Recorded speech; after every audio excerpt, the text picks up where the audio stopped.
गुरुर्ब्रह्मा गुरुर्विष्णुः गुरुर्देवो महेश्वरः गुरुः साक्षात् परब्रह्म तस्मै श्रीगुरवे नमः। ओं नमः शिवाय गुरवे सच्चिदानन्दमूर्तये निष्प्रपञ्चाय शान्ताय गुरुदेवाय ते नमः। ओं वागर्थाविव सम्पृक्तो वागर्थप्रतिपत्तये जगतः पितरो वन्दे पार्वती परमेश्वरौ। ओं मनोजवं मारुततुल्यवेगं जितेन्द्रियं बुद्धिमतां वरिष्ठं वातात्मजं वानरयूथमुख्यं श्रीरामदूतं शिरसा नमामि। ओं नमो ब्रह्मादिभ्यो ब्रह्मविद्यासम्प्रदायकर्तृभ्यो वंशऋषिभ्यो महद्भ्यो नमो गुरुभ्यः। ओं सहना भवतु सहनौ भुनक्तु सह वीर्यं करवावहै तेजस्विनावधीतमस्तु मा विद्विषावहै। ओं शान्तिः शान्तिः शान्तिः।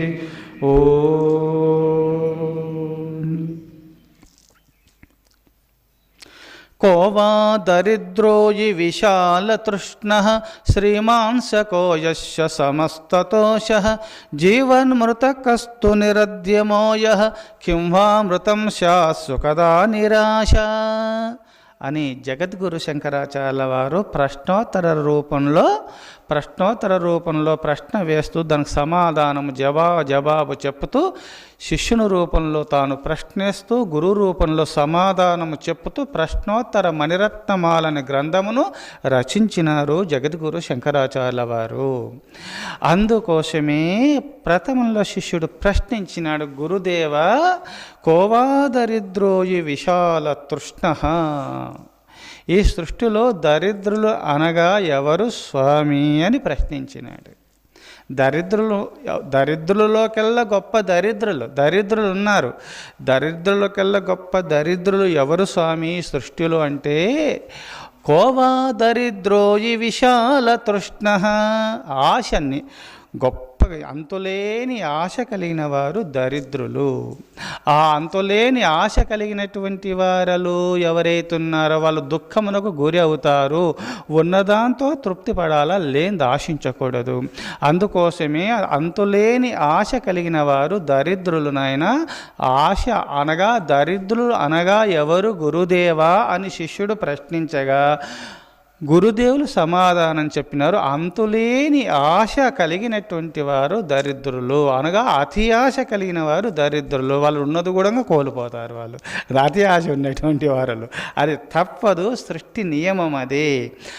అందుకోసమే కోవా దరిద్రోయి విశాల తృష్ణ శ్రీమాంసకో యస్య సమస్తతోష, కోవా దరిద్రోజి విశాల తృష్ణ. అందుకోసం అంతులేని ఆశ ఉండకూడదు. ఆశ గురించి మీకు ఒక కథ చెప్తాను. పూర్వకాలంలో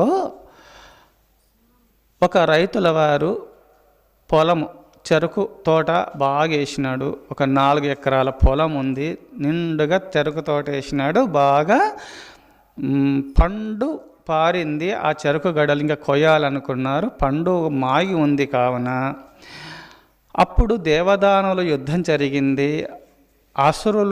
అసురులను ఓడించినారు దేవతా సమూహం అంతా. ఏనుగు తన తొండం ద్వారా లాగి ఒక్కొక్కరిని అసురులను ఎంతోమంది శత్రులను నాశనం చేసింది ఐరావతం. ఈ ముల్లోకాలను పాలిస్తున్నటువంటి ఆ ఇంద్రుని యొక్క పట్టపు ఏనుగు కావున మరి తనకు ఏమీ ముల్లోకాలకు ఇంకా అంతు లేదు, ఎక్కడైనా స్వేచ్ఛా విహారం ఉంటుంది.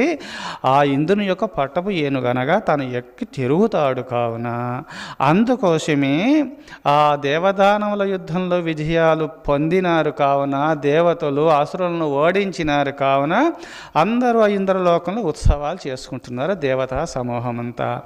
ఆ ఏనుగు నేను కూడా నాకు పండుగ కావాలంటే ఏనుగు చెరుకు గడలంటే చాలా ఇష్టం. అది కూడా నేను కడుపు నిండా తినాలనుకొని ఒకసారి దివ్య దృష్టి అంతా చూసేసింది. ముల్లోకాలు ఎక్కడ చెరుకు తోట ఉన్నదా అని చూసేసరికల్లా భూలోకంలో ఒక రైతు 4 ఎకరాల పొలం వేసినాడు.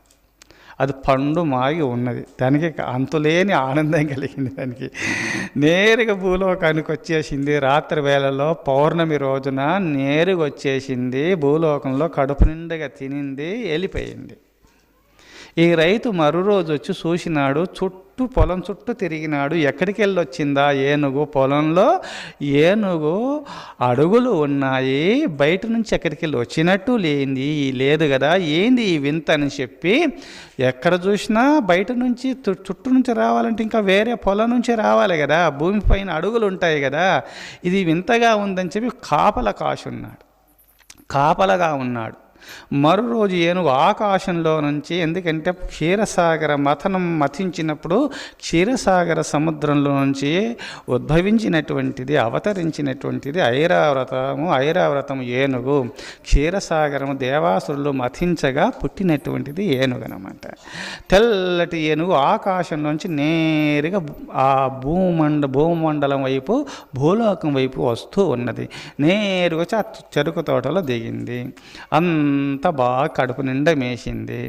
అప్పుడు అనుకున్నాడు, ఈ తోట యజమాని అనుకున్నాడు, ఇది ఎక్కడి నుంచి వచ్చింది, దీని అంతు తెలుసుకోవాలా అని చెప్పి, ఇది దేవతా ఏనుగు కావున ఇది కొట్టదు. ఎందుకంటే దేవతలు ఎవరైనా ఇంత ఆహారం తీసుకుంటే యజ్ఞముల ద్వారా హవిస్సులు మనం అర్పిస్తే వాళ్ళకు తిరుగు మనకి ఏది కోరుకుంటామో అది ప్రసాదిస్తారు. దేవతల యొక్క నియమం అది. అందుకోసం ఇది దేవతాపు ఏనుగు కావున దేవతలు ఇంద్రాది దేవతలు దీనిపైన ఎక్కి విహరిస్తున్నారు కావున దేవతా స్వరూపమైనటువంటిది ఏనుగు కావున నన్ను బాధ పెట్టదని చెప్పి తెలుసుకొని అది పైకి పోతున్న టక్కన దాన్ని తోక పట్టుకున్నాడు. ఈ పాపము తోకతో విదిలిస్తే ఇట్లా జాడిస్తే కింద పడిపోతాడు. ఎందుకంటే నేను ఈ యజమాని తోటను మొత్తం తిన్నాను కావున ఆ స్వర్గమునైనా సరే దర్శనం చేయించుదామని చెప్పి నేరుగా తోట ఇటు కదిలించలేదు తోకను, ఆ తోక ఇలా అలా కదిలించలేదు కాబట్టి నేరుగా తోక పట్టుకున్న నేరుగా స్వర్గానికి వెళ్ళిపోయినాడు. ఇప్పుడు ఈ కొండలు ఎట్లున్నాయి, అన్ని రాళ్ళు ఉన్నట్టుగా చిన్నవి పెద్దవి నానా విధాలుగా ఎలా రాళ్ళు ఉంటాయో కొండలు పర్వతాలు ఇంద్రలోకంలో అన్ని బంగారుమయమైనటువంటిది. రాళ్ళన్ని పర్వతాలు అన్ని స్వర్ణమయం అన్నమాట. అక్కడికి పోయినాడు, అక్కడ దిగినాడు, అక్కడ చూస్తే అన్ని బంగారంతో కూడిన అన్ని రాళ్ళు. ఆ అన్ని రాళ్ళన్నీ టువాల పరిచినాడు, అన్ని రాళ్ళు ఏరుకున్నాడు, మూట కట్టుకున్నాడు. అది ఎప్పుడు వస్తుందా భూలోకానికి అని చూస్తున్నాడు. అది మరో రోజు అర్ధరాత్రి వెళ్ళి వస్తుంటే దానిపైన పట్టుకున్నాడు, చిన్నగా తోక పట్టుకున్నాడు, అన్ని వేసుకున్న నేరుగా భూలోకానికి వచ్చినాడు అన్నమాట. భార్యకి ఇచ్చినాడు. ఆమె అన్నీ తీసుకుపోయింది, అంగాల్లోకి తీసుకుపోయి అన్ని బంగారు రాళ్ళు కదా, ఒక్క రాయిస్తే చాలు ఎంత బంగారమైన వస్తుంది. తీసుకుపోయి ఇచ్చింది. వెంటనే ఆభరణాలు తెచ్చుకుంది, వాళ్ళంతా ఆభరణాలు వేసుకుంది, పట్టు పీతాంబరములు, ఇంట్లో వస్తుజాలములు, అన్నీ ఒక్కొక్క రోజులో కోటీశ్వరులు అయిపోయినారు. ఆమె తన బావమర్ది, తన భార్య తమ్ముడు వచ్చినాడు ఆ రోజే. అంత చూస్తే అయోమయంగా ఉన్నది. ఇంతకుముందు ఒక వారం రోజుల ముందు వచ్చిపోతే ఇంట్లో ఏమీ లేవు, నీ ఒళ్ళుపైన ఆభరణాలు లేవు, ఇట్లు వస్త్ర ఆభరణాలు లేవు కదా అక్క, ఇంతలో మీరు కోటీశ్వరులు అయినారు, కారణం ఏంది అక్క అంటే ఏం లేదని చెప్పి తప్పించుకుంటుంది. ముందుగానే పతిదేవుడు చెప్పినాడు, ఇది ఎవరికి చెప్పొద్దు, ఎవరికి చెప్పబోకు అని చెప్పి భార్యకు బ్రతిమిలాడి చెప్పినాడు పతిదేవుడు. ఆ అక్కగారిని అడగగా ఎంత అడిగినా చెప్పలేరు. అక్క నీ తమ్ముని కదా, నువ్వు అసత్యం పలుకుతున్నావా, ఒక్క రోజులో కోటీశ్వరులైనారు, ఏదో కారణం ఉంటుంది అక్క చెప్పని బాగా బ్రతిమలాడినాడు. అప్పుడుండి నేనేం చేసేదిరా తమ్ముడు, మీ బావ చెప్పొద్దన్నాడు అని చెప్పుతూ ఇంద్రలోకానికి పోయినాడు. చెరుకు తోటంతా మేసింది ఆ ఏనుగు, ఆ దేవతా స్వరూపమైనటువంటి ఆ ఏనుగు తన తోక పట్టుకొని పోయినాడు. ఆ స్వర్గంలో నుంచి రాళ్ళు తీసుకొని వచ్చినాడు. అవి అమ్ముకున్నాము, దాని ద్వారా ఈనాడు కోటీశ్వరులమైనాము. ఈ విషయం చెప్పొద్దనని మీ బావగారు చెప్పొద్దని నాకు చెప్పినాడు, నువ్వు మాటి అడుగుతున్నావు అని నేను చెప్పినాను అని చెప్పేసింది తన అక్కగారు చెప్పినారు తమ్మునికి. ఈ విషయం వెంటనే నేను కూడా ఈ రాత్రికి బావగారు పోతాడు, నేను పోతా అని చెప్పినాడు. ఇంటికి పోయినాడు, భార్య కాళ్ళకి అందరికి చెప్పేసినాడు. వాళ్ళ భార్య వాళ్ళ తమ్మునికి చెప్పింది. వాళ్ళ అక్కగారు వాళ్ళ తమ్మునికి వాళ్ళ అన్నలకు అందరికి చెప్పుకున్నారు ఒకరొకరు. ఆ సమయంలో ఈయన మంచి పెద్ద రగ్గులు తెచ్చుకున్నారు. ఎందుకంటే చాలా బంగారం టువాలలు అయితే చిన్న చిన్న రాళ్ళు సరిపోతాయి, ఇంకా చాలా పెద్ద పెద్ద పెద్ద వస్త్రాలు తెచ్చుకున్నారు. అక్కడ దూరం కాసుకుంటూ ఉన్నారు, దాక్కొని ఉన్నారు. ఈ తోట యజమాని దగ్గరికి పైనుంచి వచ్చేసింది ఏనుగు. ఆ చెరుకు గడలన్నీ మేసింది. పైకి పోతుండగానే అకస్మాత్తుగా దాన్ని తోక పట్టుకున్నాడు. అది పోతుండగానే అక్కడ దాక్కొని ఉన్నారు కావున అలా బావమరిది వచ్చి ఆయన కాలు పట్టుకున్నాడు. వాళ్ళ బావమరిది వచ్చి ఆయన కాలు పట్టుకున్నాడు. ఇంకో బావమరిది వచ్చి వాళ్ళ కాలు పట్టుకున్నారు. ఒకరొకరు కాలు పట్టుకున్నారు. దేవతా ఏనుగు కావున, దివ్యమైన శక్తులు కలిగినటువంటిది ఆ ఏనుగు కావున నేరు అందరిని తీసుకొని పోతుంది. ఇంకా కొంత దూరం అయితే స్వర్గంలోకి వెళ్ళిపోతారు. ఆనంద పారవశ్యంలో ఈ భావమర్ది తట్టుకోలేక స్వర్గం కూడా స్వర్ణమయమైనటువంటిది. అందుకోసమే ఇంకా కొంచెం దూరమైతే స్వర్గంలోకి పోతుందామనగానే ఆ ఓపిక లేక బావగారు తన బావమర్ది బావని అడిగినాడు. ప్రథమంలో తోక పట్టుకొని ఉన్నాడు కదా ఏనుగు తోక, ఆ బావమరిది బావని అడిగినాడు, బావగారు ఆ స్వర్గంలో ఎంతెంతలా ఉంటాయి రాళ్ళు, బంగారు రాళ్ళు అని అడిగినాడు. బావమరిది ఇంతింతలా ఉంటాయని ఆ పారవశ్యంలో తోక వదిలిపోయినాడు. ఆనంద పారవశ్యంలో తోక వదిలి ఎంతెంతలా ఉంటాయని అడిగినాడు కదా, ఇంతింతలా ఉంటావో అని చెప్పేసినాడు తోక వదిలి. అప్పుడు తోక వదిలినాడు కావున ఒక రోజులతో అందరూ పడిపోవలసిందే కదా. గొలుసు మాదిరిగా ఆకాశ మార్గంలో ఉన్నారు కావున తాను తోక వదిలినందువల్ల అందరూ కిందికి వచ్చి పడిపోయినారు. కాలు చేతులు ఎరిగినాయి, దుఃఖసాగరంలో మునిగిపోయినారు. దురాశ దుఃఖమునకు చేటు.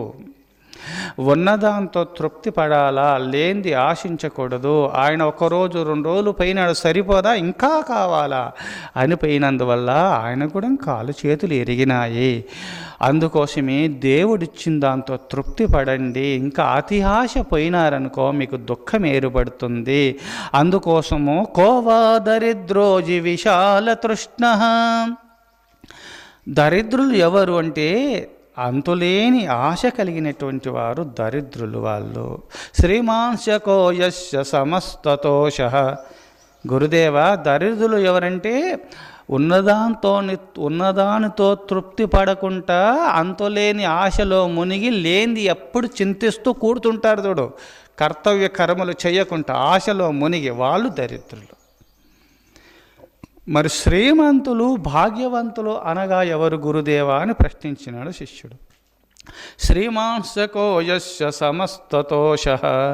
శ్రీమంతులు భాగ్యవంతులు ఎవరు గురుదేవంటే ఉన్నదాంతో తృప్తి పడుతూ లేనిది ఆశించకుండా ఆ సర్వేశ్వరుని ధ్యానంలో నిమగ్నులై ఉన్నదాంతో తృప్తి పడుతూ కర్తవ్య కర్మలు చేసిన పుణ్యపురుషులంతా భాగ్యవంతులే వాళ్ళు.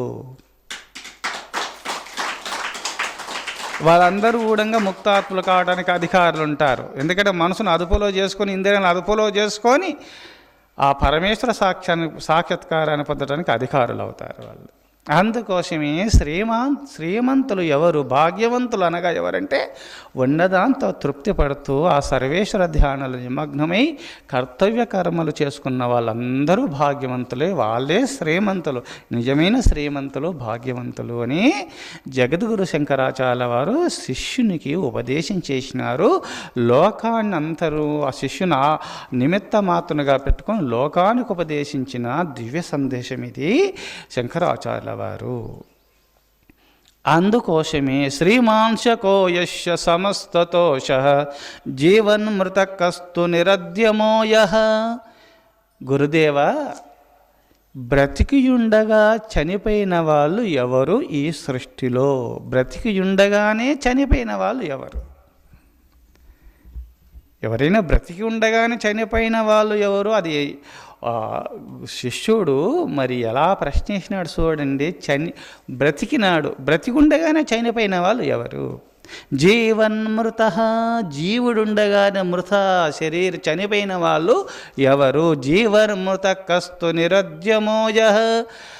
గురుదేవ, బ్రతికి ఉండగానే చనిపోయిన వాళ్ళు ఎవరు అంటే ముక్తినికి ప్రయత్నించిన వాళ్ళంతా చనిపోయిన వాళ్ళే నాయనా అని చెప్పినాడు జగద్గురు శంకరాచార్య వారు. ముక్తికి ప్రయత్నించిన వాళ్ళు, కైవల్యాన్ని పొందాలని ప్రయత్నించని వాళ్ళంతా మొత్తము ముక్తి కావాలని పరితపించకుండా భావ్య సంపదలే దేహదృష్టి కలిగి అందులోని నిమగ్నమై ముక్తికి ప్రయత్నించని వాళ్ళందరూ కూడా బ్రతికి ఉండగానే చనిపోయిన వాళ్ళు ఉన్నా లాభం లేదు, వాళ్ళు చచ్చిన వాళ్ళతో సమానమే అని జగద్గురు శంకరాచార్య వారు చెప్పినారు. చూశారా? అందుకోసమే జీవన్మృతకస్థు నిరధ్యమోయ కింవామృతం శా సుఖదా నిరాశ.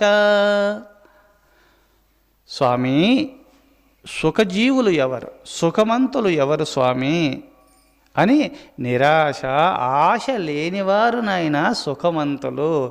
సుఖజీవి ఎవరు ఈ సృష్టిలో అంటే ఆశ లేనివారు. ఆశ ఉండాల, అల్పాహారంలాగా ఆశ ఉండాలి. అల్పాహారము తింటే కొంచెం ఆరోగ్యం బాగుంటుంది, శరీరం బాగా తేలికగా ఉంటుంది. అల్పాహారంలాగా ఆశ ఉండాలి కానీ విందు భోజనములాగా ఆశ ఉండకూడదు అన్నాడు మలయాళ స్వాముల వారు. అలా ఉంటే నీకు హాని కలుగుతుంది, దుఃఖం ఏర్పడుతుంది. ఎప్పుడు దానిపైనే నువ్వు చింత చేసినావు అనుకో, నీకు మతి భ్రమణ కలిగి నీ బుద్ధి నశించి నరకాన్ని పొందడానికి అవకాశం ఉంటుంది సుమా.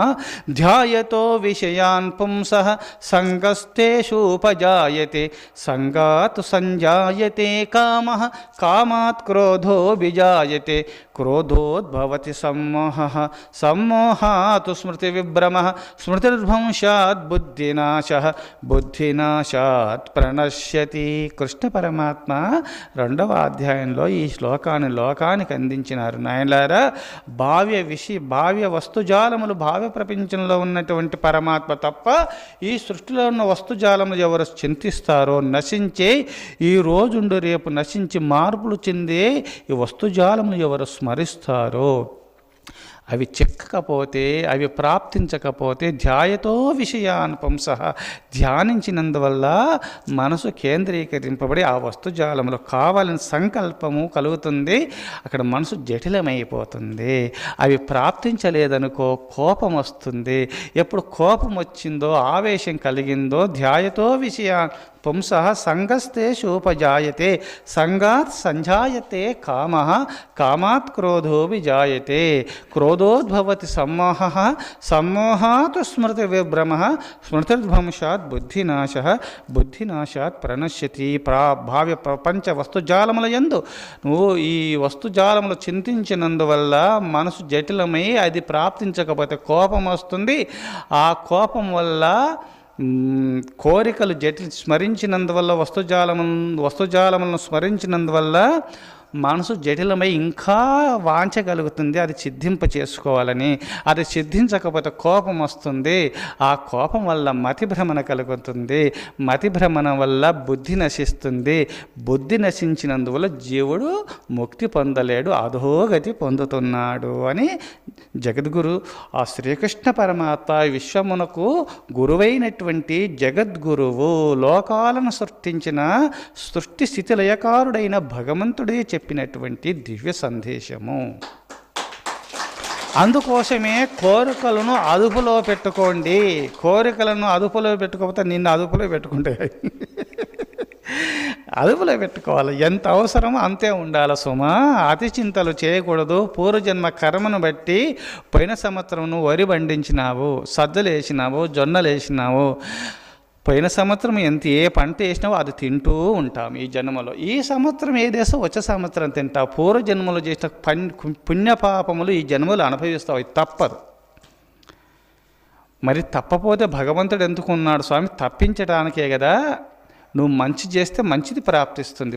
పూర్వజన్మలు చేసిన ఫలితాన్ని బట్టి ఈ జన్మలో, పూర్వజన్మల్లో దుష్కర్మలు చేస్తే ఆ దుష్కర్మల యొక్క ఫలితాన్ని బట్టి ఈ జన్మలో నీకు దుఃఖం ఏర్పడుతుంది. పుణ్యకర్మలు చేస్తే పోయిన జన్మలో ఈ జన్మలో నీకు సుఖము ప్రాప్తిస్తుంది. ఏదో తెలిసో తెలియక చేసినామనుకో ఈ జన్మలో దుష్కర్మలు అనగా మనసు నానా విధములైన పాప మార్గంలో పయనిస్తుంది. దుఃఖములు ఏర్పడుతున్నాయి పూర్వజన్మన కర్మను బట్టి. బుద్ధి కర్మానుసారిణి అన్నారు. మరి అలాంటప్పుడు స్వామి నాకు దుఃఖం పూర్వజన్మలో కర్మను బట్టి ఈనాడు దుఃఖం ఏర్పడుతుంది.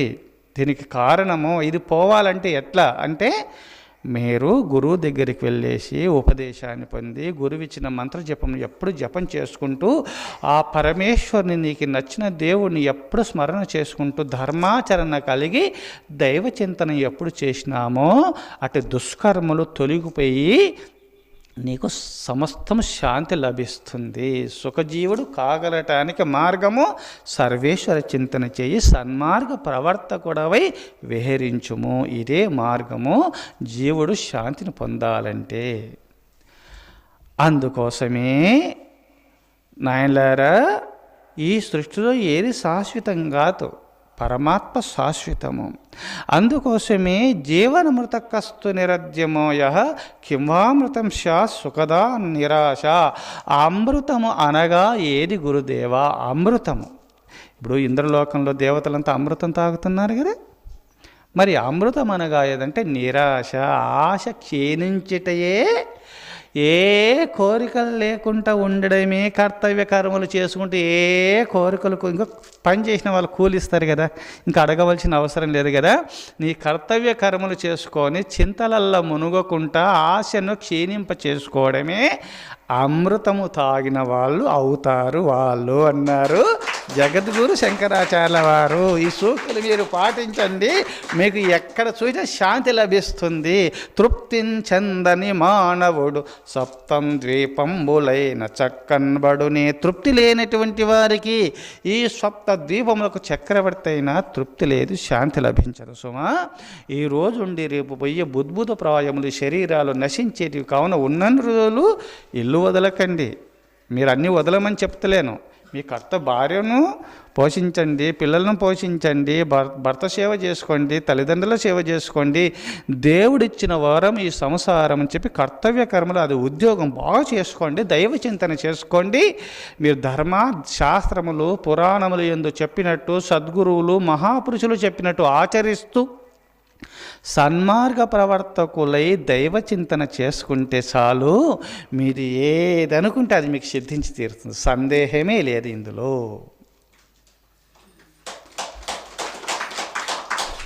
అందుకోసము మీరు స్వామి మాకు అన్నీ సిద్ధిస్తలేవు, మాకు ఏ కోరికలు నెరవేర్తలేవు అని తల్లడిల్లుతుంటారు.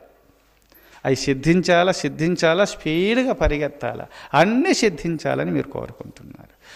ప్రతిరోజు 5,000కు తక్కువ లేకుండా ప్రతిరోజు జపం చేసుకుంటే చాలు, వాళ్ళకు మనోభిష్ట సిద్ధి కలుగుతుంది. అనగా మేము జపం చేయగానే మాకు సిద్ధించాలి కదా అనుకుంటే కాదు. మామిడి చెట్టు పెట్టగానే వెంటనే పండ్లు పండదు సుమా.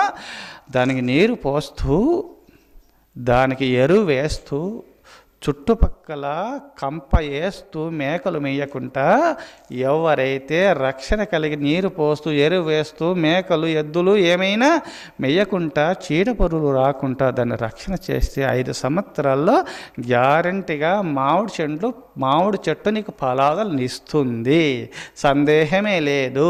శాస్త్రాలు పురాణాలు చెప్పినట్టు దైవ చింతన చేస్తూ మీరు ఆచరిస్తే మీకు పూర్ణ సిద్ధిని పొందుతారు. ఇహ సంపద పర సంపద మీకు సిద్ధించి తీరుతుంది.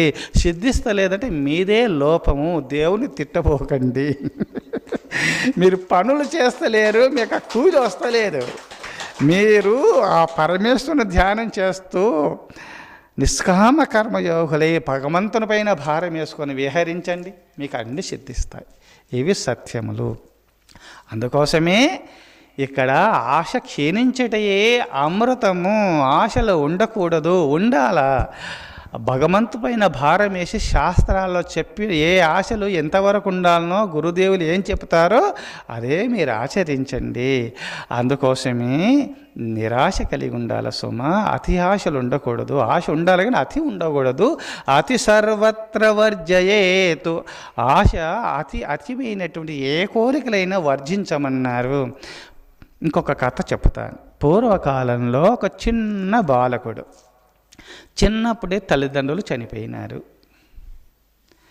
ఆయనకి ఎందుకో చుట్టుపక్కల బంధువులు ఉన్నారు, వాళ్ళందరూ కూడా సహకరించలేదు. ఎందుకో భిక్షాటన చేస్తూ తీర్థయాత్రలు చేస్తూ అందరిలాగా భిక్షాటన చేస్తూ జీవిస్తూ ఉన్నాడు. కొంచెం పెద్దవారు అయినాడు. ఆ పెద్దవారు అయిన తర్వాత అందరూ పొలం పంటలు చేస్తున్నారు, పొలం పనులు చేసుకుంటున్నారు, నీరు అన్ని అనుకూలాలు ఉన్నాయి. నేను ఎందుకు ఈ భిక్షాటం చేయాలా?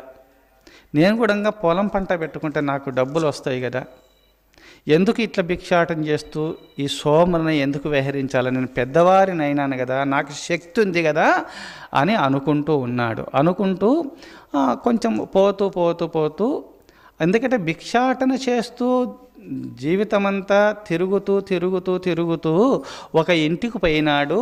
అమ్మా భవతీ భిక్షాం దేహంటి, ఇంత అన్నం పెట్టింది. అన్నం పెట్టేస్తే అది కర్మకాలి దగ్గర పెట్టుకొని ఉన్నాడు. అప్పుడు ఈ భిక్షాటన చేస్తూ ఇంత అన్నం పెట్టగా, అన్నం దగ్గర పెట్టుకొని ఉండగా అది దగ్గర పెట్టుకొని ఉన్నాడు, కాళ్ళ దగ్గర పెట్టుకొని ఉన్నాడు. ఎందుకు అక్కడ కూర్చున్నాడు, తినాలనుకున్నాడు, ఎందుకో చింతలు చేసుకుంటున్నా అట్టే పండుకున్నాడు అరుగు పైన. అని ఏం చింత చేస్తున్నాడంటే, అన్నం దగ్గర ఉన్నది, నేను ఎందుకు ఇట్ట భిక్షాటన చేయాలా? నాకు 5 ఎకరాల పొలం ఉంది కదా, పూర్వీకులు సంపాదించిన ఆస్తి ఉంది కదా, అన్ని పంటలకి నువ్వుల పంట పెద్దదంటారు పెద్దలు, కొంచెం నువ్వులు అయినా పొలం అంతా చల్లుకోవచ్చు అని చెప్పి నేను నువ్వులు తెచ్చుకుంటాను, నేను పొలం అంతా దున్నుతాను, నువ్వులు చల్లుతాను. ఆ నువ్వుల పంట చాలా పెద్దది కావున ఆ నువ్వుల పంట బాగా వస్తుంది, ఆ నువ్వులు అమ్ముతాను, అమ్మిన తర్వాత ఆ డబ్బుల చేత చిన్న 1 సంవత్సరం 2 సంవత్సరాలు ప్రోగు చేసుకుంటాను, ఒక అంగడి పెట్టుకుంటాను, ఒక కొట్టు పెట్టుకుంటాను.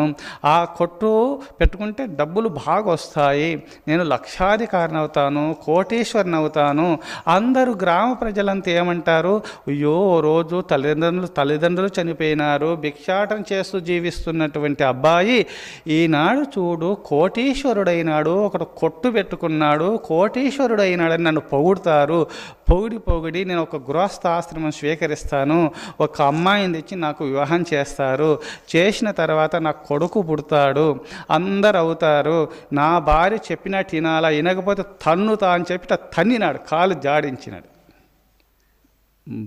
మతి భ్రమణ వల్ల అన్నం సర్దిమూట ముందు కాలు దగ్గర తన్నేసరికల్లా అది కింద అరువు నుంచి కింద పడిపోయింది, అది మట్టి పాలైపోయింది. ఆ రోజు పస్తూ ఉన్నాడు. ఈ చింతలు లేకుండా ఉండింటే ఆ సర్ది మూట బాగా తిని కూర్చునేవాడు కదా, ఎంత పొరపాటు జరిగింది కదా అని చెంపలేసుకున్నాడు. దురాశల వల్ల ఉన్నది కూడా కోల్పోతాడు. ఏ ఆశలు పెట్టుకోకుండా కర్తవ్య కర్మలు చేసుకుంటూ ధర్మాచరణ పరులై దైవచింతన చేసుకున్నటువంటి వారికి ఉన్నది పోదు, లేనిది కూడా భగవంతుడు ప్రసాదిస్తాడు. ఇది సత్యం సత్యం పునః సత్యం.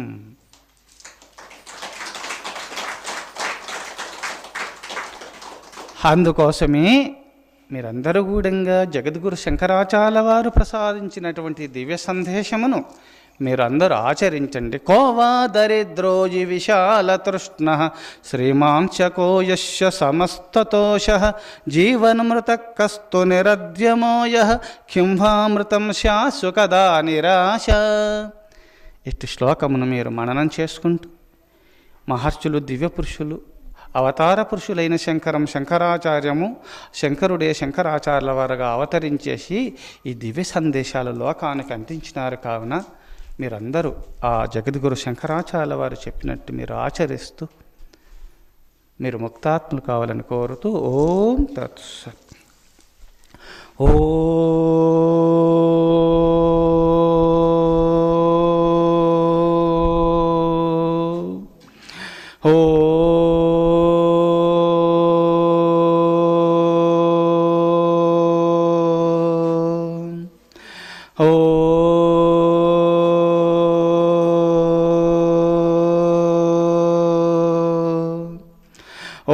सहनाववतु सहनो भुनक्तु सह वीर्यं करवावहै तेजस्विनावधीतमस्तु मा विद्विषावहै।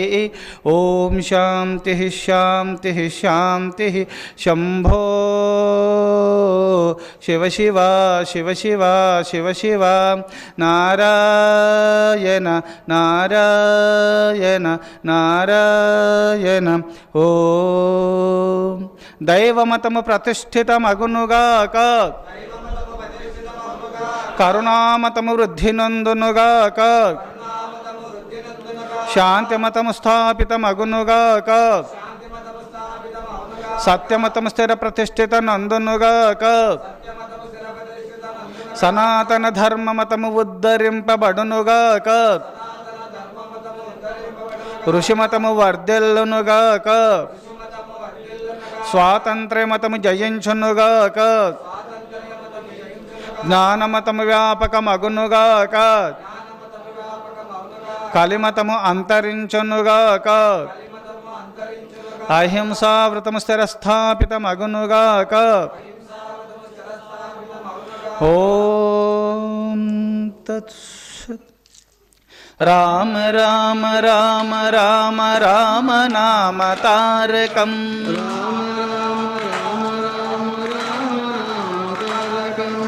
రామ రామ రామ రామ రామ నామ తారకం,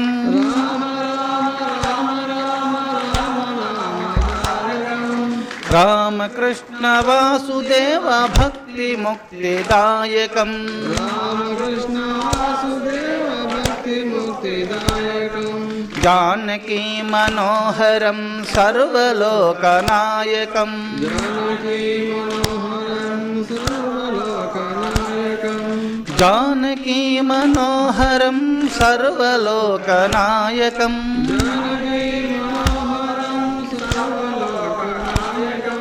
శంకరాదిసేవ్యమాన దివ్య నామ కీర్తనం, శంకరాదిసేవ్యమాన దివ్య నామ కీర్తనం, శంకరాదిసేవ్యమాన దివ్య నామ కీర్తనం, శంకరాదిసేవ్యమాన దివ్య నామ కీర్తనం. రామ రామ రామ రామ రామ నామ తారకం,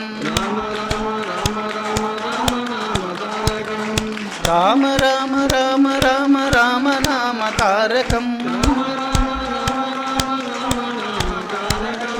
రామకృష్ణ వాసుదేవ భక్తి ముక్తిదాయకం, రామకృష్ణ వాసుదేవ భక్తి ముక్తిదాయకం, జానకీ మనోహరం సర్వలోకనాయకం, జానకీ మనోహరం సర్వలోకనాయకం, జానకీ మనోహరం సర్వలోకనాయకం, జానకీ మనోహరం సర్వలోకనాయకం, శంకరాదిసేవ్యమాన దివ్య నామ కీర్తనం, శంకరాదిసేవ్యమాన దివ్య నామ కీర్తనం.